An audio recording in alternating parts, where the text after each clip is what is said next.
Start చేద్దాము Murthy garu. Okay sir.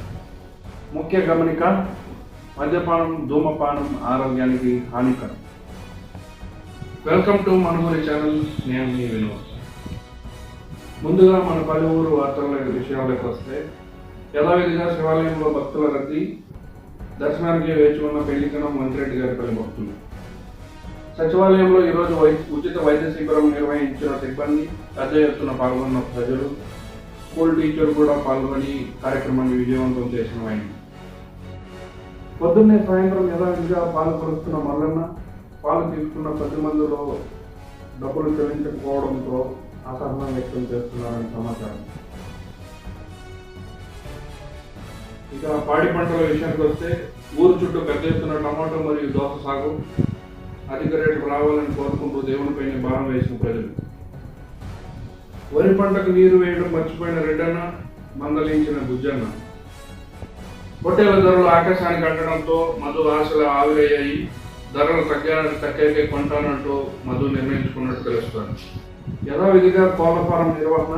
నిన్న రాత్రి కోళ్ల కోసం వచ్చిన బావుల పిల్లిని పట్టి పకోడీ వేసుకొని తిన్న మల్లన్న. ఆదివారం 60 కేజీల పందిని పోయడం జరిగింది. భాగాల్లో తేడా రావడంతో గొడవకు దారి సర్ది చెప్పిన పెద్దలు. మామిడి చెట్లకు మందులు కొట్టడం అయిపోవడంతో ఖాళీగా ఉంటున్న మునిరత్నం మరియు వెంకటకృష్ణ కూటమి ప్రభుత్వం ఆదుకోవాలని అభ్యర్థన. వైరింగ్ పనుల్లో బిజీగా ఉన్న మునప్ప మరియు మధు హెల్పర్స్ కావాలంటూ ప్రకటన. ఇక విద్యారంగానికి వస్తే, intermediate first year exams complete చేసుకున్న అమ్ము అలియాస్ జయదేవ్ బెంగళూరుకి వెళ్ళి క్రికెట్ కోచింగ్ లో జాయిన్ అయ్యి రంజీలో రంగ ప్రవేశం చేసేంత వరకు తిరిగి రానని చెబుదాం. 10th క్లాస్ ఎగ్జామ్ స్టార్ట్ అవడంతో చురుగ్గా రాస్తున్నాం అంటూ విద్యార్థుల ధీమా. రిజల్ట్స్ తర్వాతే మాట్లాడతానంటున్న రేవంత్. సూర్యుడి తాపం ఎక్కువ అవడంతో మధ్యాహ్నం వరకే బడుల నిర్వహణ. కొద్ది రోజుల తర్వాత వేసవి సెలవు వస్తుండడంతో ఆనందంలో పిల్లలు, భయాందోళనలు పెద్దలు. రైట్, ఇంకా క్రీడల విషయానికి వస్తే, వాలీబాల్ ఆటలో పోటాపోటీ. రోజు సాయంత్రం రంపు అంటున్న రెడ్డమ్మ, కష్టపడి మరీ ఆపోజిట్ టీమ్స్ ని గెలిపిస్తున్న గబ్బర్. 300 నుంచి 400 వరకు జరుగుతున్న బెట్టింగ్. ఎవరికి వాళ్ళు చెల్లగట్టుకుంటున్న వైన్. ఇప్పట్లో క్రికెట్ ఆడే ప్రసక్తే లేదంటున్న ప్లేయర్స్.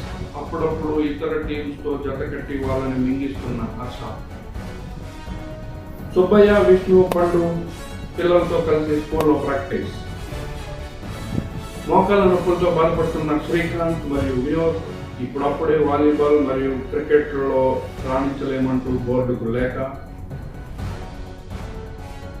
అందరూ ఎంతో ఆతృతగా చూస్తున్న గుసగుసల విషయాలకు వస్తే, శివరాత్రి సమయంలో హిజ్రాలతో అజయ్, ఉదయ్ డ్యాన్స్ కట్టారు.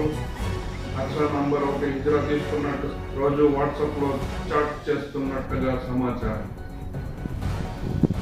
ఎవరయ్యా ఇది? పురుషులకు కమల రెడ్డి. 3 ఉత్సాహం సర్వనాశనం అయిపోతుంది. ఎందుకు వస్తాయా? ఊర్లో పెరుగుతున్న కోళ్ల దొంగతనాలు. సిండికేట్ వైపే చూస్తున్న ప్రజలు. A1, A2, A3లుగా పిలువబడేవారు తెల్లమొహాలు. పల్సర్ బండి కొన్న ఆచారి. పెట్రోల్ ధరలు పెరగడంతో పురుగుల మందు తాగి లక్ష్మీనారాయణ హాస్పిటల్లో చేరిన వైన. ప్రాణాపాయం లేదంటూ బులెటిన్ విడుదల చేసిన వైద్యులు. రేపో మాపో పెళ్లి చేసుకుంటానంటున్న రోబో. ఆనందంలో కుటుంబ సభ్యులు. కొద్ది రోజులు తున్నకాలకు బ్రేక్. సక్సెస్ఫుల్ గా గుండె మార్పిడి చేసిన సర్జన్ హేమంత్ దొనపాటి. సోషల్ మీడియాలో ఫోటోలు వైరల్. పూణే నుంచి ఇంటికి చేరుకున్న హేమంత్ అరగొండ. వాళ్ళ నాన్న ఆనందం వ్యక్తం చేశాడు. కోని అంటే కుదరదు, ఉగాది పచ్చడితోనే సరిపెట్టుకోవాలని చెప్పడంతో తెల్లమొహం వేసిన హేమంత్. డ్రైవింగ్ చేస్తూ పాటలు పాడిన జీవన్. రహస్యంగా తీసిన వీడియో వైరల్. ఇంతటితో వార్తలు సమాప్తం. పని పాట లేనప్పుడు చూస్తూనే ఉండండి మన ఊరి ఛానల్. నమస్తే.